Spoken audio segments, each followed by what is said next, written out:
ಮಾನ್ಯ ಮುಖ್ಯಮಂತ್ರಿಗಳು ನಮ್ಮೆಲ್ಲ ಪರವಾನಗಿ ಭೂಮಿಪುತ್ರರಿಗೆ ಅನುಕೂಲ ಮಾಡಿಕೊಟ್ರೆ ಅವ್ರ ಫೋಟೋ ಹಾಕೊಂಡು ನಾವೆಲ್ಲ ಹೆಂಡ್ರು ಮಕ್ಕಳು ಅವರು ಇರ್ತಕ್ಕಂಥ ಅವ್ರಿಗೆ ನಾವು ಚಿರಋಣಿಯಾಗಿರುತ್ತೇವೆ ಅಂತಕ್ಕಂಥ ಮಾತನ್ನು ತಿಳಿಯಲು ಬಯಸುತ್ತೇನೆ.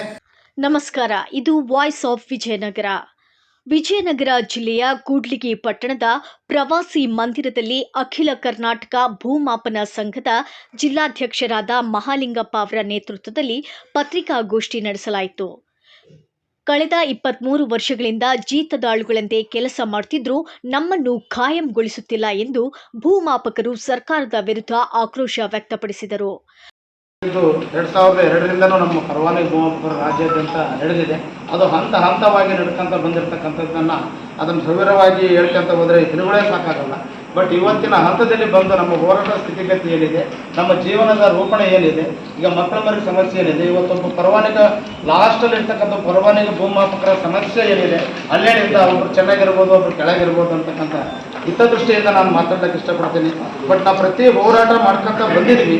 ಹೋರಾಟ ಮಾಡ್ಕೊಂತ ಬಂದಾಗ ಲಾಸ್ಟ್ ಟೈಮ್ 2023ರಲ್ಲಿ ಸಹ ಹೋರಾಟ ಮಾಡಿದ್ವಿ. ಆಗ ಸಂಬಂಧಪಟ್ಟಿರ್ತಕ್ಕಂಥ ನಮ್ಮ ಸರ್ಕಾರದವರು ಪ್ರತಿ ಹಂತದಲ್ಲಿಯೂ ನಮಗೆ ರೆವೆನ್ಯೂ ಮಿನಿಸ್ಟರ್ ಇರ್ಬೋದು, ಮತ್ತು CMಗಳು ಇರ್ಬೋದು, ಮತ್ತು ಯಾರೇ ನಮಗೆ ಸಂಬಂಧಪಟ್ಟಿರ್ತಕ್ಕಂಥ ರಾಜ್ಯಕ್ಕೆ ವ್ಯಕ್ತಿಗಳು ನಮಗೆ ಪಿಂಗಾವಲಾಗಿ ನಿಂತುಕೊಂಡು ನಿಮಗೆ ಸಹಕಾರ ಮಾಡ್ತೀವಿ ಅಂತಕ್ಕಂಥ ಭಾವನೆಯನ್ನು ತೋರಿಸ್ಬಿಟ್ಟು ವ್ಯಕ್ತಪಡಿಸಿದ್ದಾರೆ. ಆದರೆ ಪ್ರತಿ ಹಂತದಲ್ಲಿ ನಾನು ಒಂದು ಹೇಳ್ಕೊಂತ ಹೋಗ್ತೀನಿ. ಮೊನ್ನೆ ಸರ್ವೆ ಡೇ ಆಯಿತು ಹೋದ ವರ್ಷ 2025ರಲ್ಲಿ. ಈ ಸಂಘದ ಮನವಿಯನ್ನು ಸಲ್ಲಿಸಿದಾಗ ಮಾನ್ಯ ಮುಖ್ಯಮಂತ್ರಿಗಳು ಅವರಿಗೆ ನಮಗೆ ಆಶ್ವಾಸನೆ ಕೊಟ್ಟಿದ್ದರು. ಅದರಡಿಯಲ್ಲಿ ಭೂಮಿ ಒಂದ್ಸತಿ ವಿಶೇಷ ನೇಮಕಾತಿಯನ್ನು ಇವರು ರೆಡಿ ಮಾಡಲಿಕ್ಕೆ ಮಾನ್ಯ ಕಾರ್ಯದರ್ಶಿಗೆ ಲೆಟರ್ ಬರೆದಿರ್ತಕ್ಕಂಥ ವಿಚಾರವನ್ನು ನಾನು ಪತ್ರಿಕಾ ಮಾಧ್ಯಮ ತೋರಿಸೋಕ್ಕೆ ಇಷ್ಟಪಡ್ತೀನಿ. ಅದೇ ರೀತಿಯಾಗಿ 2010ರಲ್ಲಿ ಮಾನ್ಯ ಮುಖ್ಯಮಂತ್ರಿಗಳು ವಿರೋಧ ಪಕ್ಷ ನಾಯಕರಾಗಿದ್ದಾಗ ನಮ್ಮ ಪರವಾನಗಿ ಭೂಮಾಪಕರ ಧರಣಿ ಸ್ಥಳಕ್ಕೆ ಬಂದು ಬನ್ನಪ್ಪ ಪಾರ್ಕ್ನಲ್ಲಿ ಸುಮಾರು 3 ಗಂಟೆಗಳ ಕಾಲ ಬಂದು ಧೋರಣೆಯನ್ನು ಮಾಡಿರ್ತಕ್ಕಂಥ ಫೋಟೋ ಸಹ ನಾನು ಧರಣಿಯಲ್ಲಿ ಕೂತ್ಕೊಂಡು ಫೋಟೋ ಅರಬತ್ತಲೇ ಫೋಟೋ ಮಾಡಬೇಕಾದ್ರೆ ಬಂದು ನಮಗೆ ಕಳಿಸ್ತಕ್ಕಂಥ ಬಗ್ಗೆ ತಿಳಿದುಪಡಿಸುತ್ತೇನೆ. 2 ಸತಿನೂ ಬಂದು ಅವರು ನಮ್ಮ ಪರವಾಗಿ ಹೋರಾಟ ಮಾಡಿ ಈಗ ಆಲ್ರೆಡಿ ನಮ್ಮ CM ಇದ್ದಾರೆ. ಹಾಗಾಗಿ ಅವ್ರ ಮನೆ ವಹಿಸ್ಬಿಟ್ಟು ಅವ್ರಿಗೆ ನಮ್ಗೊಂದು ಅನುಕೂಲ ಮಾಡಿಕೊಡ್ಬೇಕು ಅಂತಕ್ಕಂಥ ಪತ್ರಿಕೆಯಿಂದ ಅವರಿಗೆ ನೀವೆಲ್ಲ ಮೊದಲು ಈ ಥರ ಆಶ್ವಾಸನೆ ಕೊಟ್ಟಿದ್ರಿ, ಹೀಗಾಗಿ ಇವ್ರು ನೆನೆಗುದಿಗೆ ಬಿಟ್ಟಿದ್ದೀರ, ಇವರು ನಿಮ್ಮ ಮಕ್ಕಳು ಅಂತ ತಿಳ್ಕೊಂಡ್ಬಿಟ್ಟು ಅವ್ರಿಗೊಂದು ಅನುಕೂಲ ಮಾಡಿಕೊಡ್ರಿ ಅಂತ ಕೇಳ್ತಕ್ಕಂಥದ್ದು ನಿಮ್ಮಿಂದ ಆಗಬೇಕು ಅಂತ ನಾನು ಕೇಳ್ಕೊಳ್ತಿದ್ದೀನಿ. ಮತ್ತು ಮಾನ್ಯ ಅಡ್ವೊಕೇಟ್ ಜನರಲ್ ಸಹ ಇದಕ್ಕೆ ಲೀಗಲ್ ಒಪಿನಿಯನ್ ಇವರು ಒಂದ್ಸತಿ ವಿಶೇಷ ಮಾಡಿಕೊಡ್ಬೇಕು. 2ನೇ ದರ್ಜೆ ಭೂಮಾಪಕರ ಹುದ್ದೆಯಲ್ಲಿ ವಿಲೀನಗೊಳಿಸಬೇಕು, ಯಾವುದೇ ಕಾನೂನು ತೊಡಕು ಬರುವುದಿಲ್ಲ ಎನ್ನುವ ಕಾನೂನು ಸಲಹೆ ಸಹ ನೀಡಿರ್ತಕ್ಕಂಥ 2013ರಲ್ಲಿ ಕೊಟ್ಟಿದೆ. ಅದನ್ನು ಸಹ ನಿಮಗೆ ಸಲ್ಲಿಸಿಕೊಡ್ತೀನಿ.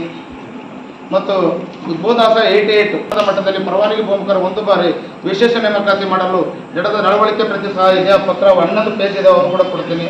ಭೂಮಾಪನ ಇಲಾಖೆಯ ವೃಂದ ಮತ್ತು ನೇಮಕಾತಿ ನಿಯಮಗಳನ್ನು ತಿದ್ದುಪಡಿ ಮಾಡಿ ಪರವಾನಗಿ ಭೂಮಾಪಕರನ್ನು 1 ಬಾರಿ ವಿಶೇಷ ನೇಮಕಾತಿಯಲ್ಲಿ ಸರ್ಕಾರ ಭೂಮಾಪಕರನ್ನು ವಿಲೀನಗೊಳಿಸುವ ಬಗ್ಗೆ ದಿನಾಂಕ 5/3/2015ರಲ್ಲಿ ನಡೆದ ಸರ್ಕಾರದ ನ್ಯಾಯಮೂಲಕ ಪತ್ರ ಸಹ ಇದೆ. ಹೌದು, ಪತ್ರಿಕಾಗೋಷ್ಠಿಯಲ್ಲಿ ಮಾತನಾಡಿದ ಜಿಲ್ಲಾಧ್ಯಕ್ಷ ಮಹಾಲಿಂಗಪ್ಪ ಅವರು ಸತತ 23 ವರ್ಷಗಳಿಂದ ಭೂಮಾಪನ ಕೆಲಸ ಮಾಡ್ತಿದ್ರೂ ಕೂಡ ಯಾವುದೇ ಉದ್ಯೋಗ ಭದ್ರತೆ ಇಲ್ಲದೆ ರೈತರ ಕೆಲಸಗಳನ್ನು ಮಾಡುತ್ತಿದ್ದೇವೆ. ಸರ್ಕಾರ ಮತ್ತು ಮಂತ್ರಿಗಳು ಕೇವಲ ಭರವಸೆ ನೀಡುತ್ತಾ ಮೂಗಿಗೆ ತುಪ್ಪ ಸವರುವ ಕೆಲಸ ಮಾಡುತ್ತಿದ್ದಾರೆ ಎಂದು ಕಿಡಿಕಾರಿದರು. ಈ ಹಿಂದೆ 2010ರಲ್ಲಿ ಬೆಂಗಳೂರಿನ ಫ್ರೀಡಂ ಪಾರ್ಕ್ನಲ್ಲಿ ನಾವು ಧರಣಿ ನಡೆಸಿದಾಗ ಅಂದಿನ ವಿರೋಧ ಪಕ್ಷದ ನಾಯಕರಾಗಿದ್ದ ಸಿದ್ದರಾಮಯ್ಯನವರು ನಮಗೆ ಬೆಂಬಲ ನೀಡಿದ್ರು. ಈಗ ಅವರೇ ಮುಖ್ಯಮಂತ್ರಿಗಳಾಗಿರೋದ್ರಿಂದ ಪರವಾನಗಿ ಭೂಮಾಪಕರನ್ನ ಖಾಯಂ ನೇಮಕಾತಿ ಮಾಡಿಕೊಳ್ಳಬೇಕು ಮತ್ತು ಕನಿಷ್ಠ ವೇತನ ನಿಗದಿಪಡಿಸಬೇಕು ಎಂದು ಒತ್ತಾಯಿಸಿದರು. ಬೇಡಿಕೆ ಆಗಿರುತ್ತದೆ ಮತ್ತು ಇದು ಸ್ವಲ್ಪ ಕಾನೂನಿನ ತೊಡಕಿಂದ ಲೇಟ್ ಆಗೋ ಸಮಯ ಬಂದರೆ ಕನಿಷ್ಠ ವೇತನ ಇಲ್ಲ ಸಮಾನ ಕೆಲಸಕ್ಕೆ ಸಮಾನ ವೇತನ ಆಗುವವರೆಗೂ ಯಾವುದೇ ಕಾರಣಕ್ಕೆ ರಾಜ್ಯಾದ್ಯಂತ ನಾವು ಮುಷ್ಕರವನ್ನು ಕೈಬಿಡುವುದಿಲ್ಲ ಅಂತಕ್ಕಂಥ ಸರ್ಕಾರವನ್ನು ಎಚ್ಚರಿಸಲಿಕ್ಕೆ ಬಯಸುತ್ತೇನೆ. ಮತ್ತು ಇಲ್ಲಿ ನಮ್ಮ ಕೂಡ್ಲಿಗಿ ತಾಲೂಕಿನಲ್ಲಿರ್ತಕ್ಕಂಥ ಸಂಘ ಸಂಸ್ಥೆಗಳಾಗಿರ್ತಕ್ಕಂಥ ನಾವೆಲ್ಲ ರೈತ ಸಂಘದವರು, ಇನ್ನು ಅದ್ರ ಸಂಘಗಳು ಇರ್ತಕ್ಕಂಥ ಎಲ್ಲ ಪದಾಧಿಕಾರಿಗಳು ಇಲ್ಲಿ ಬಂದು ನಮ್ಮ ಹೋರಾಟಕ್ಕೆ ಬೆಂಬಲವನ್ನು ಸೂಚಿಸಿದ್ದಕ್ಕೆ ಬಹಳ ಸಂತೋಷವನ್ನು ವ್ಯಕ್ತಪಡಿಸುತ್ತೇನೆ. ಈ ಹೋರಾಟ ಯಾವುದೇ ಕಾರಣಕ್ಕೆ ನಮಗೆ ಅನುಕೂಲ ಅಂದರೆ ಕಾಯಮಾತಿ ಇಲ್ಲ ಕನಿಷ್ಠ ವೇತನ ಸಮಾನ ಕೆಲಸಕ್ಕೆ ಸಮಾನ ವೇತನ ಆಗೋವರೆಗೂ ಯಾವುದೇ ಕಾರಣಕ್ಕೆ ನಾವು ಮುಂದೆ ಉಗ್ರ ಹೋರಾಟ ಮಾಡಲಿಕ್ಕೂ ನಾವು ಮುಂದುವರಿತೀವಿ ಅಂತಕ್ಕಂಥ ಮಾತನ್ನ ಈ ಸಂದರ್ಭದಲ್ಲಿ ಹೇಳಲು ವ್ಯಕ್ತಪಡಿಸುತ್ತೇನೆ. ಸರ್ಕಾರ ನಮ್ಮ ಮೇಲೆ ಮಲತಾಯಿ ಧೋರಣೆ ತೋರುತ್ತಿದೆ ಎಂದು ಅವರು ಆಕ್ರೋಶ ವ್ಯಕ್ತಪಡಿಸಿದರು. ರೈತ ಸಂಘದ ಅಧ್ಯಕ್ಷ ದೇವರಮನೆ ಮಹೇಶ್ ಹಾಗೂ ಗೆಳೆಯರ ಬಳಗದ ಅಧ್ಯಕ್ಷ ಅಬ್ದುಲ್ ರೆಹಮಾನ್ ಅವರು ಈ ಹೋರಾಟಕ್ಕೆ ಬೆಂಬಲ ಸೂಚಿಸಿದರು. ಸರ್ವೆ ಸರ್ಕಾರಕ್ಕ ದುಡ್ಡು ಕಟ್ಟಬೇಕು. ಎಲ್ವಿನೂ ಹಾಕ್ಬೇಕಂದ್ರೆ 2.5 ಎಕರೆ ತನಕ ಎಷ್ಟು ಹೇಳಿದ್ರು ಸರ್, ಭೂಮಾಪ ಇಲಾಖೆ ಏನ್ ಕಮಿಷನರ್ ಅದರಲ್ಲ, ಇದನ್ನ ಚರ್ಚೆ ಮಾಡೋದು ಗೊತ್ತಿದೆ ರೈತರ ಮೇಲೆ ಇದು ಹಾಕ್ತಾನೆ. ಆ ಅಮೌಂಟ್ ನಲ್ಲಿ ಎಷ್ಟು ಜನ ದಿನಗೂಲಿ ಸರ್ವೇರ್ ಆದರೆ ಅವ್ರಿಗೆ ಒಂದು ಸಮಾನ ವೇತನ ಕೂಡ ನಾವು ಕೊಡಬೇಕಂತ ಇದನ್ನು ಪ್ರಸ್ತಾಪನ ಕಂದಾಯ ಸಚಿವರಲ್ಲಿ ಯಾಕೆ ವ್ಯಕ್ತಪಡಿಸ್ತಾ ಇಲ್ಲ? ಅಂದ್ರೆ ಇವರು ಹೇಳಿದ ಪ್ರಕಾರ, ಮಾಲಿಂಗಪ್ಪರು ಹೇಳಿದ ಪ್ರಕಾರ ಜೀತದಾಳಾಗೆ ಇವ್ರು ಇರ್ಲಿ, ಕೆಲಸ ಮಾಡಬೇಕು, ಇವ್ರು ಪಟ್ಟ ಆಗ್ಬಾರ್ದು, ಪಟ್ಟ ಆಯ್ತಂದ್ರೆ ನಮಗೆ ಬಗ್ಗಲ್ಲ, ಈ ಒಂದು ಕೆಟ್ಟ ಮನೋಭಾವನೆ ಮೇಲಾಧಿಕಾರಿಗಳು ಇರೋದ್ರಿಂದ ಇವ್ರು ಒಂಥರ ತುಳಿತಕ್ಕೆ ಒಳಗಾಗಿರೋ ಲೆಕ್ಕಕ್ಕ ಮಾಡಿಬಿಟ್ಟಾರ ಇಲಾಖೆ.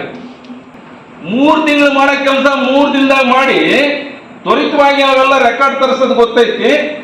ಬೆರಳಿಕೆ ಎಷ್ಟು ಇರ್ತಕ್ಕಂಥ ಇವ್ರನ್ನ ಹಿಂದೆ ಏನು ಬಂಗಾರಪ್ಪ ಮಾಡಿದ್ರಲ್ಲ ಪರ್ಮನೆಂಟ್, ಆಮೇಲೆ ಎಷ್ಟೋ ಜನ ಅವರು ಏಜ್ ಮೇಲೆ ಅಪಾಯಿಂಟ್ಮೆಂಟ್ ತುಂಬಿಕೊಂಡ್ರು. ಈ ನಮ್ಮ ಕೊತ್ಲಮ್ಮ ಐತಲ್ಲ, ಅವ್ರ ಏಜಿನ ಮೇಲೆ ಬಂಗಾರಪ್ಪ CM ಇದ್ದಾಗ ಅವರು ಲೆಕ್ಚರಾಗಿ ತಗೊಂಡ್ರು, ಇಂಟರ್ವ್ಯೂಲೇ ಏನಿಲ್ಲ. ಈಗ ಇಷ್ಟು ಜನ ಸೇವೆ ಸಲ್ಲಿಸ್ಯಾರಂದಾಗ ಇದ್ರ ಬಗ್ಗೆ ಮೊನ್ನೆ ಕೂಡ ಅಪಾಯಿಂಟ್ಮೆಂಟ್ ನಾವು ಇಷ್ಟು ಜನ ತುಂಬ್ತೀವಿ ಅಂತ ಹೇಳ್ತಾರೆ. ಇಂಥ ಸಂದರ್ಭದಲ್ಲಿ ಮಾನ್ಯ ಶಾಸಕರು, ಸಿಂಗಳ ಶಾಸಕರು, ನೀವು ಮಾತಾಡ್ಬೇಕಂತ ನೀವು ಮನವಿ ಕೊಡ್ಬೇಕಂತ ನಾನು ನಿಮಗೆ ಹೇಳ್ತಾ ಇದ್ದೀನಿ. ಹಾಗೇನೆ ಎಲ್ಲ ಹಡಗಲಿ ಆಗಿರ್ಬೋದು, ದಿನಗೂಲಿ ತುಂಬ್ರಿ, ನೀವು ಫೋಟೋ ಇಟ್ಕೊಂಡು ಅಲ್ಲಿ ಪೂಜೆ ಮಾಡ್ತೀವಿ, ಇಲ್ಲ ನಾವು ವಿಷಯ ಕುಡಿತೀವಿ ಫ್ರೀಡಂ ಪಾರ್ಕ್ ಹತ್ರ ಬಂದು ಅಂತಂದು ನೀವು ಪ್ರತಿಭಟನೆ ಮಾಡಬೇಕು.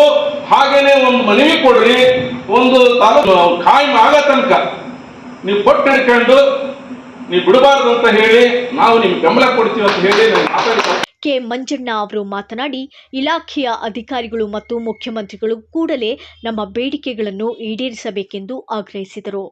ಈ ಸಂದರ್ಭದಲ್ಲಿ ಎಚ್ ಪ್ರಕಾಶ್, ಎಂಟಿ ನಾಗರಾಜ್, ಎನ್ಕೆ ಶರಣಪ್ಪ ಸೇರಿದಂತೆ ಅನೇಕ ಭೂಮಾಪಕರು ಉಪಸ್ಥಿತರಿದ್ದರು. ವರದಿ ರಾಘವೇಂದ್ರ ಸಾಲುಮನೆ, ಕೂಡ್ಲಿಗಿ, ವಾಯ್ಸ್ ಆಫ್ ವಿಜಯನಗರ.